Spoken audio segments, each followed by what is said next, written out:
नमस्ते, स्वागत छ तपाईहरुलाई मेरो युट्युब च्यानलमा। तपाईहरुले यो हप्ताको मार्केट हेर्नुभयो। यो हप्ताको मार्केट हेर्दाखेरि चाहिँ धेरैले तपाईले के भन्नु भन्दाखेरि पेनिक बनायो र अस्ति हप्ता के गर्यो भन्दाखेरि मोनेटरी पोलिसी आयो। मोनेटरी पोलिसी आकै दिनदेखि के गर्यो भन्दाखेरि मार्केट घटिरहेछ भने वास्तविक मोनेटरी पोलिसीमा के छ त्यो मोनेटरी पोलिसीको बारेमा हामी के गर्छौं डिस्कसन गर्छौं र मोनेटरी पोलिसी आइसकेपछि त्यसपछि भनेको चाहिँ आजै मात्र के गर्छ भन्दाखेरि त्यो मोनेटरी पोलिसीलाई टेकेर चाहिँ सर्कुलर इस्यु गरेछ राष्ट्र बैंकले। त्यो सर्कुलरमा के चेन्जेसहरु छन् त्यो पार्टमा हामी के गर्छौं भन्दाखेरि डिस्कसन गर्छौं र सँगसँगै तपाईले हामी के गर्छौं भन्दाखेरि नेप्सेको एनालाइसिस गर्छौं। नेप्सेको एनालाइसिस गर्दाखेरि चाहिँ नेप्सेको अबको टार्गेट र अबको सपोर्ट कहाँ छ, हामी कतिखेर चाहिँ के गर्ने भन्दाखेरि चाहिँ बाइ गर्ने र कतिखेर सेल गर्ने त्यो पार्टमा हामी डिस्कसन गर्छौं र सँगसँगै अब लास्टमा हामी के भन्छौं भन्दाखेरि एउटा तपाईलाई बेस्ट कमर्शियल बैंकको चाहिँ बेस्ट स्टक्स कुन हो त्यो पार्टमा हामी के गर्छौं भन्दाखेरि डिस्कसन गर्छौं। भनेपछि अब अहिलेको कन्डिसनमा हेर्ने भने सबैभन्दा बढी चाहिँ स्टेबल भएको भनेको कमर्शियल बैंक हो भने कमर्शियल बैंकको बेस्ट स्टक्स कुन हो त्यो पार्ट हामी डिस्कसन गर्छौं र सँगसँगै के गर्छ भन्दाखेरि फाइनान्शियल तपाईले पब्लिश गरेको छ। दुईटा फाइनान्शियल तपाईले पब्लिश गरेको देख्नुहुन्छ। त्यो दुईटा फाइनान्शियल पब्लिश गर्दाखेरि अब फाइनान्शियल पब्लिश गर्ने बेला हो भने त्यसको मार्केटको रियाक्ट कसरी गर्छ र सँगसँगै तपाईले फाइनान्शियल पब्लिश हुँदाखेरि चाहिँ वास्तवमा चाहिँ हेर्ने कुराहरु के हो त्यो कुराहरु म के गर्छु भन्दाखेरि डिस्कसन गर्छौं यो भिडियोमा। र अब हम केमा आयो त भन्दाखेरि स्लाइडमा आयो। स्लाइडमा आउँदाखेरि चाहिँ हामी मोनेटरी पोलिसीकैमा डिस्कसन गर्छौं। मोनेटरी पोलिसीमा डिस्कसन गर्दाखेरि चाहिँ हामीले मेजर अब्जेक्ट्स मोनेटरी पोलिसी के लेखेको छ त त्यो हामी के गर्छौं भन्दाखेरि डिस्कसन गर्छौं। त्यसमा तपाईले हेर्ने भने फिक्स एक्सचेन्ज रेट जुन एनपीआर र एनआरबी को छ त्यो कन्स्टेन्ट राख्ने भइसक्यो। त्यो पहिले देखि जस्तो एज इट इज राखौ। त्यसैगरी अर्को भनेको चाहिँ के रहेछ भन्दाखेरि 7 मन्थको जुन चाहिँ रिजर्भ छ एक्सचेन्ज रिजर्भ त्यो चाहिँ 7 मन्थको चाहिँ इम्पोर्ट गुड्स इम्पोर्ट गर्ने सक्ने चाहिँ हामीसँग चाहिँ रिजर्भ राख्छौं भन्ने भनौं। तर त्यो अहिले कति छ भन्दाखेरि 11 साढे 11 महिनाको छ भने उले 7 मन्थसम्म मात्र मेन्टेन गर्नुपर्छ भन्दाखेरि के लेभलमा उले के गर्यो भन्दाखेरि लिभराइज गरेको देखिन्छ। अब भोलि गएर चाहिँ एलसी खोल्ने त्यसरी इम्पोर्टको गुड्सहरु चाहिँ ल्याउने हैन जसरी के गर्यो भन्दाखेरि बाहिर जाँदाखेरि चाहिँ 2500 रुपैयाँ बाड्ने भनेपछि इन्हरु के गर्यो भन्दाखेरि के लेभलमा चाहिँ अब फरेन एक्सचेन्ज चाहिँ लिभराइज गर्ने हो कि भनेर के देखिन्छ भन्दाखेरि यो देखिन्छ। किन अहिले हामी कति मन्थ छौं भन्दाखेरि 11.5 मा छौं। यो भनेको 7 मन्थको हामीले टार्गेट लिएको छ उले। अर्को भनेको जीडीपी 6% र इन्फ्लेसन 6.5% जुन बजेटमा टेको त्यसैले के गर्यो भन्दाखेरि मोनेटरी पोलिसीले चाहिँ कसरी चाहिँ जीडीपी बढाउने भनेर चाहिँ के गरेछ भन्दाखेरि यो वर्ष चाहिँ प्रोजेक्टेड कति गरेर भन्दाखेरि 11.5% ले के गर्छ भन्दाखेरि क्रेडिट गर्छ भनेर चाहिँ यो मोनेटरी पोलिसीले प्रोभिजन गरौँ। अब यसको बेनिफिट्स कहाँ हुन्छ त भन्दाखेरि यदि लेन्डिङ इन्क्रिज हुनु भनेको चाहिँ मार्केटमा के हुनु हो त चाहिँ क्याश फ्लो बढी हुनु हो र मार्केटमा क्याश फ्लो बढी हुनु भनेकै के हुन्छ भन्दाखेरि स्टक मार्केट के जाने हो त माथि जाने हो। तर यसको क्राइटेरियाहरु छन् जसरी चाहिँ कसरी चाहिँ लेन्डिङ ग्रोथ गर्ने भनेर अब वर्किङ क्यापिटललाई चाहिँ तपाईले के लिभराइज गर्ने भनेको छ त्यसको पोलिसी अहिले सर्कुलरमा दिएको छैन। भनेपछि अब त्यो सर्कुलर फेरि पनि के गर्नु भन्दाखेरि आउँला। भनेपछि यसको जुन टार्गेट ग्रोथ लिएको छ त्यो ग्रोथ लिसकेपछि चाहिँ यसको पोलिसीहरु के गर्छ भन्दाखेरि राष्ट्र बैंकले चाहिँ डेभलप गर्छ र मेजर अहिलेको मोनेटरी पोलिसीमा सबभन्दा पोजिटिभ पोइन्ट भनेको के त भन्दाखेरि 11.5% क्रेडिट ग्रोथ भनेको एकदमै के हो त भन्दाखेरि यसले धेरै एंगलबाट के गर्छ भन्दाखेरि हिट गर्छ। क्याश फ्लो चाहिँ मार्केटमा क्याश फ्लो बढ्छ। त्यसपछि जीडीपी बढ्नलाई के गर्छ भन्दाखेरि मद्दत पुर्याउँछ र सँगसँगै सबै कुरो बढ्यो भने के हुन्छ भन्दाखेरि स्टक मार्केट के गर्छ बढ्छ।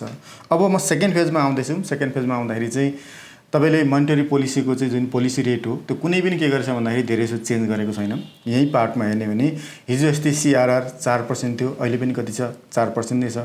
भनेपछि जति बैंकमा डिपोजिट हुन्छ त्यसको 4% कहाँ राख्नुपर्छ भन्दाखेरि चाहिँ रिजर्भ राख्नुपर्छ। राष्ट्र बैंकमा के गर्नुपर्छ भन्दाखेरि रिजर्भ राख्नुपर्छ। यो 4% यो हिजो अस्ति जति थियो अहिले पनि त्यति नै छ।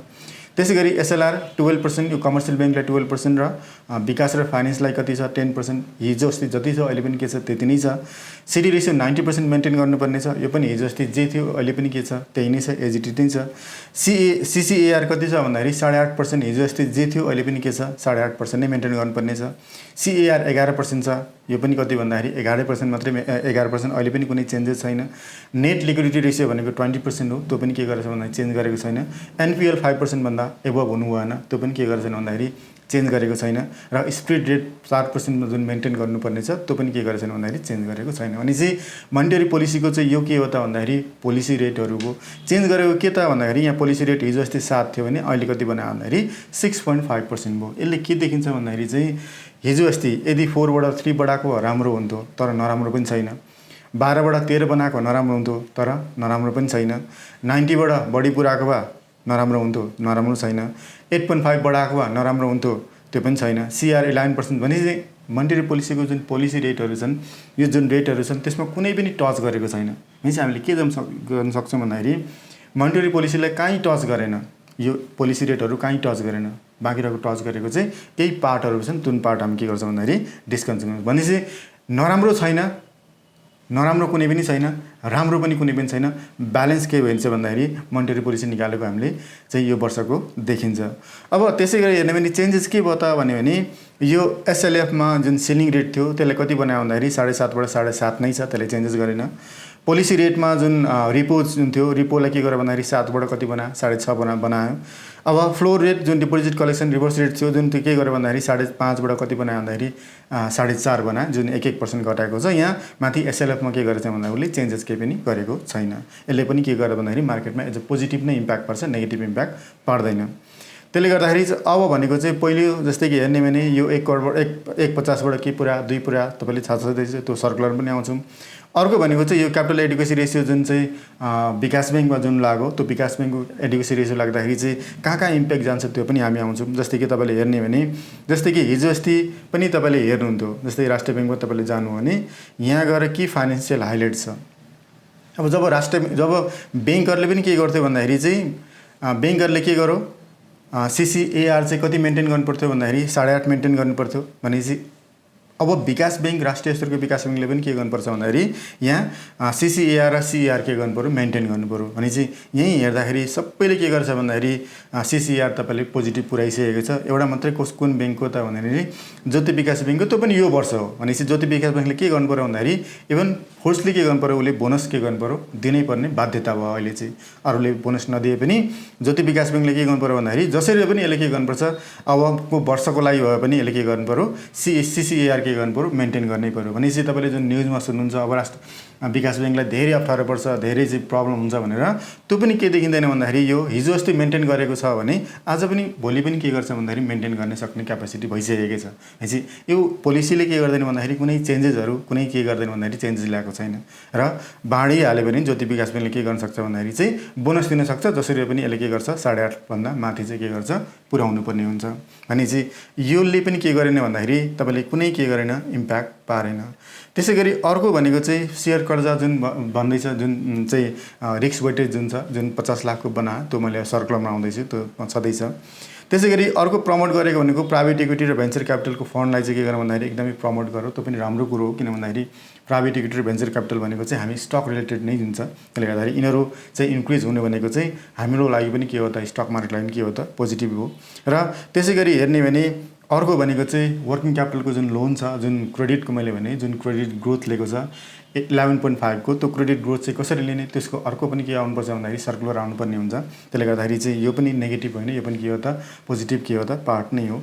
अब म केमा आएँ त भन्दाखेरि सर्कुलरमा आउँछु। सर्कुलर आउँदाखेरि तपाईँले चाहिँ केमा जानुहोस् भन्दाखेरि राष्ट्रिय ब्याङ्ककै उसमा जाँदाखेरि तल सर्कुलर तपाईँले भेट्नुहुन्छ, जुन चाहिँ आजै के गरेछ भन्दाखेरि पब्लिस गरेको छ। यहाँ तपाईँले जानु भने यो आजै के गरेछ भन्दाखेरि पब्लिस गरेको छ भने चाहिँ तपाईँले यो सर्कुलर हेर्नुहुन्छ। यो सर्कुलर हेर्ने बित्तिकै तपाईँले थाहा पाउनुहुन्छ कसरी के गर्यो भन्दाखेरि यहाँ तल छ सर्कुलर, यो सर्कुलरमा क्लिक गर्नुहुन्छ। अनि चाहिँ यहाँ मैले खोलेर राखेको छु। भने चाहिँ यो सर्कुलरमा तपाईँले हेर्ने भने यो क्यापिटल एडिक्वेसीको फ्रेमवर्क जुन भनौँ, जुन चाहिँ कमर्सियल ब्याङ्क र विकास ब्याङ्कको लाउने भयो भनेपछि यो पार्टमा मैले अघि नै के डिस्कस गर्नु भन्दाखेरि सबैले 8.5 र सबैले 11 सकिसकेकै छ। एउटा ब्याङ्क मात्रै छ ज्योति विकास ब्याङ्क, जसले चाहिँ अलिकति 8.5 भन्दा कम छ भने यो वर्ष पुर्याउनु पर्ने हो। यसले के गर्छ, बोनस दिएर पनि के गर्छ, अब योचोटि चाहिँ पुर्याउनु पर्ने क्यापेसिटी पुर्याउनु पर्ने हुन्छ। त्यसै गरी अटो लोनमा के भनेछ भन्दाखेरि यो 25 लाखभन्दा माथि चाहिँ 100% को वेटेज दियो भने, 25 लाखभन्दा तल चाहिँ 100% को वेटेज दियो भने, 25 लाखभन्दा माथिको चाहिँ 150% को के लिएको छ भन्दाखेरि वेटेज दिएको छ। त्यसै गरी हेर्ने भने रियल इस्टेटलाई चलाएन 150 वेटेज राख्यो। अरू हेर्ने भने जसरी यो सेयरमा तपाईँले के गर्यो भन्दाखेरि 50 लाखभन्दा बिलो चाहिँ 100% को वेटेज दियो भने 50 लाखभन्दा बढीको लागि के गर्यो भन्दाखेरि 150 दियो। त्यो एज इट इज तपाईँलाई थाहा छँदैछ, सबैलाई डिस्कसन भएकै कुरा हो। यसमा हेर्ने भने अटो लोन तपाईँले 25 लाख, जुन चाहिँ सेयर लोन 50 लाखसम्म लियो भने अटो लोन कतिसम्म लियो भन्दाखेरि 25 लाखसम्म लियो। अरे अझै कुनै केही कुराहरू चेन्जेस छैन। जस्तै कि यहीँ हेर्ने भने यहीँको सर्कलमा हेर्ने भने प्यान 25 लाखभन्दा बढीको लोन लिनलाई अनिवार्य प्यान लिनु पऱ्यो, त्यो बनाएकै छ। त्यो छँदैछ।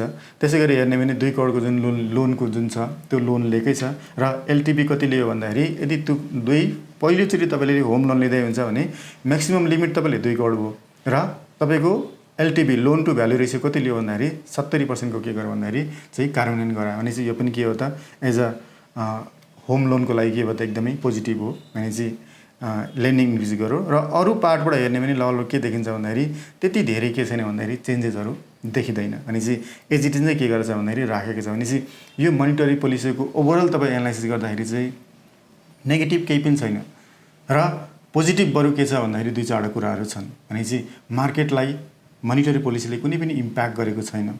मोनिटरी पोलिसीले के गरेन भन्दा पोलिसीले गर्दाखेरि चाहिँ मार्केट घट्ने भनेर पोसिबलै छैन। त्यो पोलिसीले गरेर चाहिँ घटेको मार्केट होइन।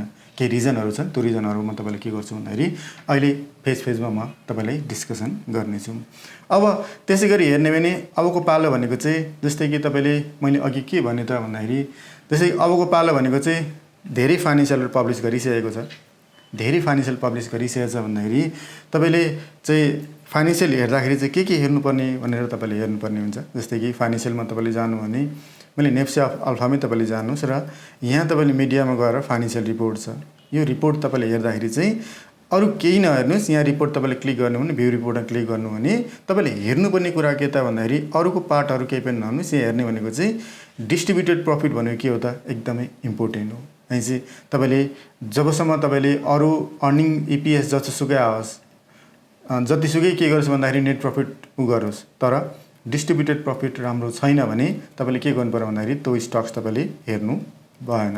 अनि चाहिँ यहीँ तपाईँले हेर्ने भने जस्तै कि नेट प्रफिट गरौँ भने सबै रिजर्भहरू जेनरल रिजर्भहरू काटिसकेपछि यहाँ तपाईँले सिधा हेर्ने भनेको चाहिँ एनुलाइज डिस्ट्रिब्युटेड प्रफिट पर सेयर भनेको कति छ भन्दाखेरि 7.30 छ भने चाहिँ यो तपाईँले के गर्नु पर्यो भन्दाखेरि नोट गर्नु पर्यो। यसले अर्निङ गरेको होला, यसले आफ्नो चाहिँ 12 को इपिएस ल्यायो, 15 को इपिएस ल्यायो होला तर इपिएस ल्याएर मात्रै पनि हेर्नु भएन। तपाईँले हेर्ने भनेको चाहिँ एनुलाइज डिस्ट्रिब्युटेड पर सेयर तपाईँले हेर्नुपर्ने हुन्छ। यो भनेको कति छ भन्दाखेरि 7.33 छ। त्यसै गरी हेर्ने भने यहाँ अर्को पनि चाहिँ इस्यु गरेको छ जुन चाहिँ जुन अर्को जुन सिटिजनको भयो। त्यसै गरी अर्कोको पनि तपाईँले एलबिबिएलको पनि हेर्न सक्नुहुन्छ। यहीँ गएर तपाईँले चाहिँ के गर्न सक्नुहुन्छ भन्दाखेरि डिस्ट्रिब्युटेड प्रफिट हेर्न सक्नुहुन्छ सबैको।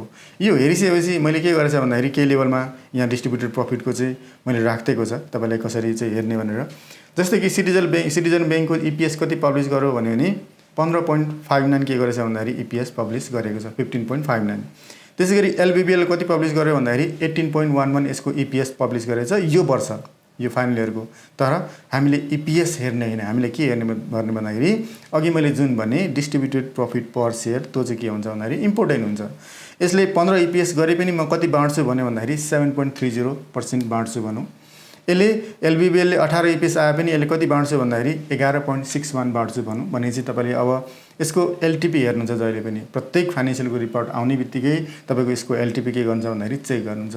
अब एलटिपी चेक गर्दाखेरि चाहिँ तपाईँले डिभिडेन्ड यिल्ड निकाल्नुपर्ने हुन्छ, यो डिभाइड बाई यो इन्टु 100 अनि चाहिँ तपाईँले यदि निकाल्नु भयो भने यसको यिल्ड कति आयो त भन्दाखेरि 3.95 को के आएछ भन्दाखेरि यिल्ड आएको छ। अनि चाहिँ लगभग हामी के मान्छौँ भन्दाखेरि 5-6% एबभको यिल्ड खोज्दाखेरि चाहिँ बेटर हो। तर पनि यो पनि के होइन भन्दाखेरि नराम्रो चाहिँ होइन। त्यसै गरी हेर्ने भने यो सेकेन्डमा तपाईँले हेर्ने भने यो अर्को छ के अरे यो एलबिबिएलको 18, 11 अनि 415 के छ यसको एलटिपी छ भने चाहिँ यसको यिल्ड कति आयो त भन्दाखेरि 2.80 आएको छ भने चाहिँ तपाईँले कम्पेयर गर्ने भने यो दुईटा कम्पेयर गर्ने भने के देखियो भन्दाखेरि अहिलेसम्मको फाइनेन्सियल पब्लिस गरेको मध्येमा चाहिँ सिटिजन ब्याङ्क चाहिँ के देखियो बेस्ट देखियो। तर ओभरअल हेर्ने भने भोलि गएर अझै पनि के गर्छ भन्दाखेरि फाइनेन्सियल पब्लिस गर्दै जान्छ। तपाईँले सबै फाइनेन्सियलको चेक गर्नुहुन्छ, सबै फाइनेन्सियलको डिस्ट्रिब्युटेड प्रफिट के गर्नुहुन्छ भन्दाखेरि चेक गर्नुहुन्छ र डिस्ट्रिब्युटेड प्रफिट चेक गरेपछि जसको यिल्ड सबभन्दा धेरै आउँछ त्यतिखेर तपाईँले के गर्नुहुन्छ भन्दाखेरि त्यही स्टक्सहरू तपाईँले लङ टर्मको लागि तपाईँले राख्नुपर्ने हुन्छ। र यसको पी निकाल्दाखेरि तपाईँले यहीँबाट तपाईँले यो डिभाइड बाई यो गर्नु भने तपाईँले कति आउँछ भन्दाखेरि 25.34 को के आउँछ पी आउँछ। अनि चाहिँ ग्रामले 15 भन्छ भने यो चाहिँ 25 आउँछ। तर यही ठाउँमा होइन म इपिएसबाट तपाईँले निकाल्नुहुन्छ भने इपिएसबाट के आउँछ त भन्दाखेरि तपाईँले धेरै आउँछ लगभग 8-9 को के आउँछ भन्दाखेरि यिल्ड आउँछ। अनि चाहिँ तपाईँले इपिएसबाट नहेर्नुहोस्, अहिले डिस्ट्रिब्युटेडबाट हेर्नुहोस् र यसको यिल्ड निकाल्नुहोस् अनि त्यसपछि के गर्नुहोस् भन्दाखेरि अर्को डिसिजन गर्नुहोस्। अब म अर्को फेजमा आउँछु। अर्को फेजमा आउँदाखेरि चाहिँ एउटा मैले ब्याङ्क भनेको छु। अब जस्तै कि ब्याङ्कले फाइनेन्सियल राम्रै पब्लिस गरिरहेछ भनेपछि ब्याङ्क इन्डेक्स पनि के गरेछ भन्दाखेरि एकदमै स्टेबल छ भनेपछि अब तपाईँले के गर्नुहुन्छ भन्दाखेरि एउटा ब्याङ्क यस्तो ब्याङ्कको तपाईँले नाम भनिदिन्छ जुन ब्याङ्क चाहिँ के हुन्छ भन्दाखेरि भोलिदेखि राख्दाखेरि तपाईँले के हुन्छ बेटर हुन्छ। यसको पर्फर्मेन्सदेखि लिएर टेक्निकलको पार्ट हेरेको छु, फाइनेन्सियलको पार्ट हेरेको छु, फन्डामेन्टलको पार्ट मैले हेरिदिएको छु। सबै पार्ट हेरेर भ्यालुएसनको पार्ट हेरेछ, ग्रोथको पार्ट हेरेछ, टेक्निकल इन्डिकेटरको पार्ट हेरेको छु। सबै पार्ट हेर्दाखेरि चाहिँ मैले कुन चाहिँ छाने भने तपाईँले इबिएल मैले के गरेछ भन्दाखेरि छानेको छु। यसको बेसिसहरू म तपाईँले भनिदिनेछु, म त्यसै छानेको छैन। जस्तै कि यहीँ हेर्ने भने यसको पेड अफ क्यापिटल कति छ भन्दाखेरि 10 अर्ब रनको के छ यसको पेड अफ क्यापिटल छ। सेयर प्रिमियम यसको कति छ भन्दाखेरि 23 करोडको सेयर प्रिमियम छ र रिटेन अर्निङ कति छ भन्दाखेरि 3 अर्ब 36 करोड के छ यसको रिटेन अर्निङ छ। रिजर्भ हेर्ने भने यसको लगभग 10 अर्ब एराउन्ड 10 अर्बको के छ 9 अर्ब 86 करोड के छ यसको रिजर्भ छ र टोटल इक्विटी हेर्ने भने यसको 24 अर्बको के छ यसको टोटल इक्विटी छ। यसमध्येमा तपाईँले के चाहिँ हेर्नुपर्छ भन्दाखेरि टोटल इक्विटीमा पेड अफ क्यापिटल एकदमै थोरै होस् र अरू पोर्सन के होस् भन्दाखेरि धेरै होस्। त्यो भनेको के हुन्छ एकदमै बेटर हुन्छ। र यसको सेलेक्सनको पार्ट भनेको चाहिँ सबैभन्दा ब्याङ्किङ इन्डस्ट्रीको सबैभन्दा बढी रिटेन अर्निङ भएको कम्पनी भनेको चाहिँ एभरेस्ट ब्याङ्क हो र मैले त्यही बेसिसमा अहिलेको चाहिँ किन भन्दाखेरि रिटेन अर्निङ धेरै हुनु भनेको चाहिँ डिस्ट्रिब्युटेड प्रफिट के गर्न सक्छ भन्दाखेरि धेरै पब्लिस गर्न सक्ने पोसिबिलिटी के हुन्छ एकदमै हाई हुन्छ। र यही ठाउँमा हेर्ने भने अहिलेको नेट प्रफिट यो 3 क्वार्टरमा कति पब्लिस गरेछ भन्दाखेरि 2 अर्ब 46 करोडको के गरेछ पब्लिस गरिसकेको छ। त्यसै गरी डिस्ट्रिब्युटेड प्रफिट कति हेर्नु भन्दाखेरि 3 अर्ब 36 जुन रिटेन अर्निङको छ त्यहीलाई के गर्यो भन्दाखेरि यसलाई एज अ मेन्टेन राखो। किन भन्दाखेरि अब जब फाइनेन्सियल पब्लिस भएपछि असाढ इग्नो फाइनेन्स पब्लिस भइसकेपछि त्यतिखेर तपाईँले थाहा पाउनुपर्ने हुन्छ कि यो डिस्ट्रिब्युटेड प्रफिट कति हुँदाखेरि चाहिँ के हुन्छ तपाईँले त्यतिखेर यिल्ड निकाल्नुहुन्छ। अहिले मैले बेसिक एजम्सन मात्रै गरेको, भोलि गएर तपाईँले एक्ज्याक्ट फाइनेन्सियल पब्लिस गरिसकेपछि तपाईँले एजम्सन गर्नु पर्दैन। त्यतिखेर तपाईँले एलटिपी डिभाइड बाई तपाईँले चाहिँ डिभिडेन्ड गर्नु भने तपाईँले चाहिँ यिल्ड निकाल्न सक्नुहुन्छ। त्यसै गरी यसको नम्बर अफ सेयर भनेको चाहिँ 1 करोड जतिको 10 करोड जतिको के छ यसको नम्बर अफ आउटस्ट्यान्डिङ सेयर छ। बुक भ्यालु हेर्ने भने यसको 225 को बुक भ्यालु छ र इपिएस हेर्ने भने यसको कति छ भन्दाखेरि 3.74 को के छ इपिएस छ र यसको लास्ट इयर कति बाँडेको छ भन्दाखेरि 20.68 को के बाँडेको छ भन्दाखेरि यसको डिभिडेन्ड बाँडेको छ। अब म यहाँ आउँदैछु। यहाँ आउँदाखेरि तपाईँले यसको इपिएस हामी एजम्सन डिस्ट्रिब्युटेड निकाल्दैछौँ। जस्तो यसको इपिएस कति छ भन्दाखेरि 30.74 यसको अर्निङ भयो र यसको रिटेन अर्निङ आरईमा कति छ भने लगभग यो retained earning divide by number of outstanding share गर्नु भने तपाईँले कति आउँछ भन्दाखेरि 31 आउँछ। भनेपछि टोटल कति भयो त? टोटल भनेको चाहिँ तपाईँले यो प्लस यो अब 62 आयो। यसमा तपाईँले सबै काटेर भन्नुहोस् र अथवा डिपिपिएस यसले एराउन्ड चाहिँ यसको 60% अरे सबै अरू रिजर्भ यताउति काटो 60% दियो भने मैले एजम्सन गर्दैछु अहिले भने चाहिँ तपाईँले कति आउन सक्छ भन्दाखेरि 35% को चाहिँ 35% के गर्न सक्छ भन्दाखेरि यसले डिस्ट्रिब्युट गर्न सक्छ। यदि रिटेन अर्निङ चलायो भने पनि, यदि चलाएन भने फेरि यो 30 को इपिएस छ भने त्योभन्दा के आउन सक्छ भन्दाखेरि बिलो आउन सक्छ। अनि चाहिँ मैले सबैभन्दा बढी रिटर्न अर्निङ यसको छ। यसले गर्दाखेरि हिजो अस्ति पनि पोहोर परार पनि सबै रिटर्नमा राखेको छ भन्दाखेरि यो वर्ष बाँड्छ कि भन्ने हामीले एजम्सन गर्ने हो। तर एजम्सन मात्रै हो, भोलि फाइनेन्सियल आइसकेपछि चाहिँ के हुन्छ भन्दाखेरि तपाईँले चाहिँ डिस्ट्रिब्युटेड तपाईँले एक्ज्याक्ट निक्लिन्छ र यदि 35 नै हो अरे यसको 35 दिन्छ अथवा 37 दिन्छ भने यसको 595 यसको के हो त एलटिपी हो भने यो डिभाइड भयो के हुन्छ यो इन्टु 100 गर्नु भने यसको यिल्ड कति आउँछ भन्दाखेरि 5.88 भन्ने एकदमै के आउँछ भन्दाखेरि राम्रो यिल्ड आउँछ। यसले यदि 35% को बोनस दियो भने, यदि 20% को बोनस दियो भने पनि 3.36 को के आउँछ बोनस आउँछ। 25 को दियो भने कति भन्दाखेरि 4.20 को के आउँछ यिल्ड आउँछ। अनि चाहिँ यता यिल्डबाट पार्टबाट पनि तपाईँले के देखिन्छ भन्दाखेरि त्यति धेरै नराम्रो छैन। अझ 35 बाट माथि दियो भने त झनै के हुन्छ भन्दाखेरि तपाईँले राम्रो पार्ट हुन्छ। अनि चाहिँ यो पार्टमा मैले के गरेँ भन्दाखेरि यो चाहिँ सबै पार्टबाट सबै प्यारामिटरबाट हेर्दाखेरि चाहिँ यसले मैले के देखेँ भन्दाखेरि चाहिँ एज अ बेस्ट देखेँ। र अर्को पनि प्यारामिटर के छ भने तपाईँले हेर्ने भने यहीँ जानु भने तपाईँले होल्डिङ हेर्नुहुन्छ। जस्तै कि ब्रोकर होल्डिङ डिमान्ड सप्लाईको पार्ट सबैभन्दा के हो त एकदमै इम्पोर्टेन्ट हो। जसै गरी इबिएल तपाईँले चेक गर्नु भने यहीँ राख्नुहुन्छ। मन्थली होल्डिङ हेर्नु भने यो डिमान्ड भयो। यो डिमान्ड कति छ भन्दाखेरि लगभग 1,44,000 को होल्डिङ देखेछ भने सप्लाई दिएको छ कि छैन भन्दाखेरि लगभग 73 र 47 को मात्रै सप्लाई छ भनेपछि ओभरअल हेर्ने भने यसको प्यारामिटर हेर्दाखेरि चाहिँ यो एजै के देखिन्छ भन्दाखेरि डिमान्ड देखिन्छ। त्यसैगरी EBL को तपाईँले चार्टमै पनि जानु भने नेगेटिभ छैन। जस्तै कि हेर्ने भने एकदमै मुभ चाहिँ के देखिन्छ भन्दाखेरि अप ट्रेन्डको मुभ देखिन्छ र मुभ एकदमै राम्रो देखिन्छ। अनि चाहिँ सबै पार्टबाट सबै एङ्गलबाट सेलेक्सन गर्दाखेरि चाहिँ मेरो बेसिसमा के देख्यो भन्दाखेरि EBL मैले के गरेँ भन्दाखेरि बेस्ट मैले छाने। अब आउँछ, अब म अर्को फेजमा आएँ। अर्को फेजमा आउँदाखेरि तपाईँले चाहिँ धेरै तर्सिनु भएको कुरा भनेको चाहिँ यतिखेर हो। जस्तै कि 4 दिन लगातार के गर्छ भन्दाखेरि डिक्लाइन भएको छ। यो मोनेटरी पोलिसीको दिन हो, योभन्दा मुनिको दिन हो। अब मैले तपाईँले एउटा मात्रै के भन्छु भन्दाखेरि तपाईँको यात्रा भनेको एकदमै लामो हो। अहिले सर्ट टर्मको लागि तपाईँले चाहिँ 3 दिनमै बेचौँ 3 दिनमै खाउँ भनेर तपाईँले नसोच्नुहोस्। यतिखेर भनेको एकदमै एकुमुलेसन फेज हो। एकुमुलेसन फेजमा के हुन्छ भन्दाखेरि तपाईँ नडराउनुहोस्, एकदमै के हुन्छ भन्दाखेरि स्ट्रङ होस्, कसैको कुरा नसुन्नुहोस्। मार्केट घट्छ नघट्ने होइन, घट्छ बढ्छ सबै कुरा गर्छ।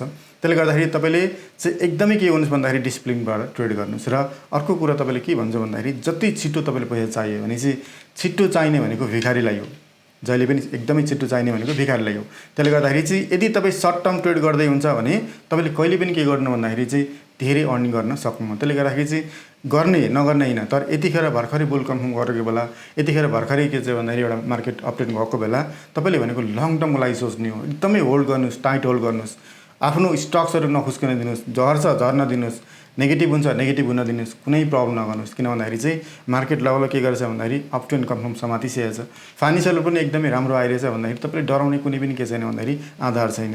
अब हेर्ने भने सपोज मैले यहाँ देखाउँदैछु इन्डिकेटरबाटै तपाईँले अलिकति उ गर्नलाई। जस्तै कि यही पार्टबाट हेर्ने भने जहिले पनि के गर्छ भन्दाखेरि फर्स्ट सिग्नल भनेको मिडल ब्यान्डभन्दा माथि, सेकेन्ड सिग्नल भनेको चाहिँ अप्पर ब्यान्ड माथि। भनेपछि यदि अप्पर ब्यान्ड ब्रेक गर्छ भने यो फर्स्ट सिग्नल यहाँ दिएको यसले। जस्तै कि हेर्ने भने फर्स्ट सिग्नल यहीँ अप्पर ब्यान्ड गऱ्यो भने जसरी पनि के गर्छ योभन्दा माथि जान्छ नै भन्छ यसले। फेरि यहीँ हेर्नु भने तपाईँले सपोज यहाँ अप्पर ब्यान्ड ब्रेक गरौँ, यो फर्स्ट सिग्नल भयो, यो भनेको सेकेन्ड सिग्नल हो। यदि सेकेन्ड सिग्नल पनि जसरी पनि के गर्छ योभन्दा माथि जान्छ नै। त्यसै गरी हेर्ने भने यहीँ पनि के गर्यो भन्दाखेरि अप्पर ब्यान्ड ब्रेक गरौँ, सेकेन्ड सिग्नल जसरी पनि के गर्यो योभन्दा माथि गएन।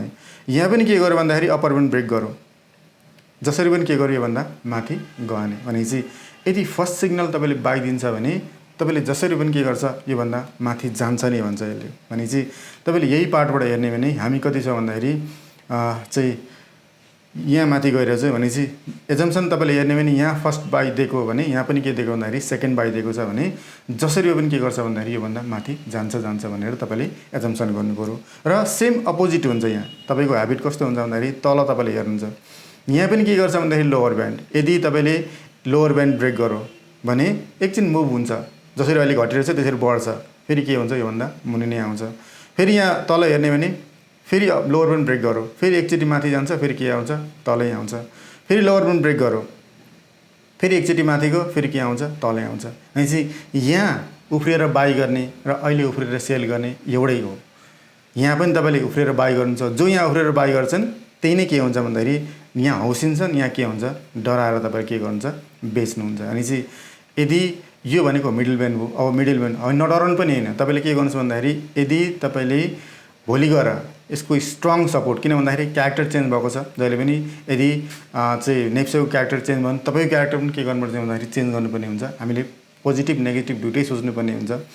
यो पोइन्ट भने एकदमै इम्पोर्टेन्ट पोइन्ट भयो। अब तपाईँले यो पोइन्ट हिजो अस्ति के थियो भन्दाखेरि हामीले 2000 माथि बस्नुपर्छ, 2000 माथि बस्नुपर्छ भने अब 2044 भन्दा माथि अथवा 2050 भन्दा माथि चाहिँ जसरी पनि के गर्नु पर्यो सस्टेन गर्नै पर्यो।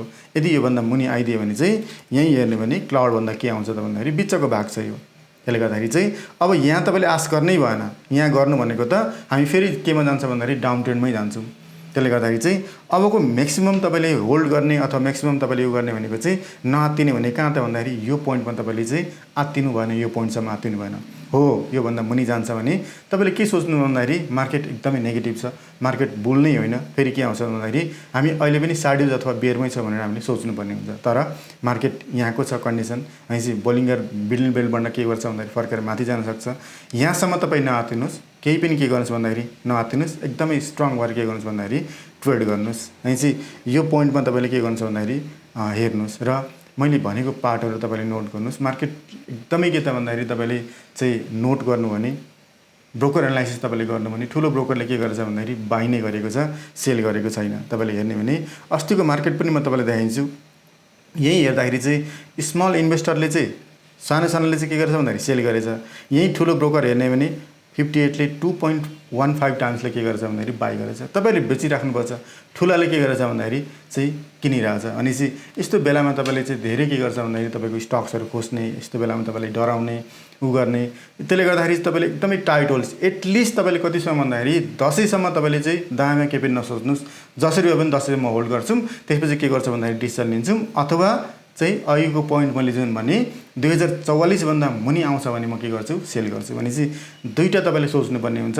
एउटा 2044 भन्दा मुनि आउँदाखेरि म स्ट्रङली के गर्छु भन्दाखेरि बेचेर बस्छु, अथवा 10सम्म के गर्छु भन्दाखेरि म जसरी पनि होल्ड गर्छु भनेर तपाईँले सोच्नुपर्ने हुन्छ। र त्यसले गर्दाखेरि चाहिँ तपाईँले अन्तिममा मैले के भने भन्दाखेरि तपाईँले SMS अलर्ट लिनुभएको छ। अहिलेसम्म मैले सेल दिएको छैन, भनेको पनि छैन। किन भन्दाखेरि चाहिँ मार्केट घट्दा गर्दाखेरि कहिले पनि के गर्नु हुँदैन भन्दाखेरि सेल गर्नु हुँदैन। सेल गर्ने पनि तपाईँले सेल गर्ने टाइम दिन्छ। एउटा बढेको मार्केटमा बढेको बेला तपाईँले के गर्नुहुन्छ भन्दाखेरि म सेल गराउँछु। तपाईँले आफ्नो कुनै ब्रोकरले पेमेन्ट गर्नुपर्छ, के गर्नुपर्ने छ भने तपाईँले आफ्नो क्वेसनले सेल गर्न सक्नुहुन्छ। तर जबसम्म मैले तपाईँले सेल भन्दिनँ तबसम्म के गर्नु भन्दाखेरि तपाईँले होल्ड गरेर राख्नुहोस्, नडराउनुहोस् मार्केटलाई। मार्केट पोजिटिभ नै छ, मार्केट नेगेटिभ छैन र पोजिटिभ नै मुभ भएर के गर्छ भन्दाखेरि जानेछ।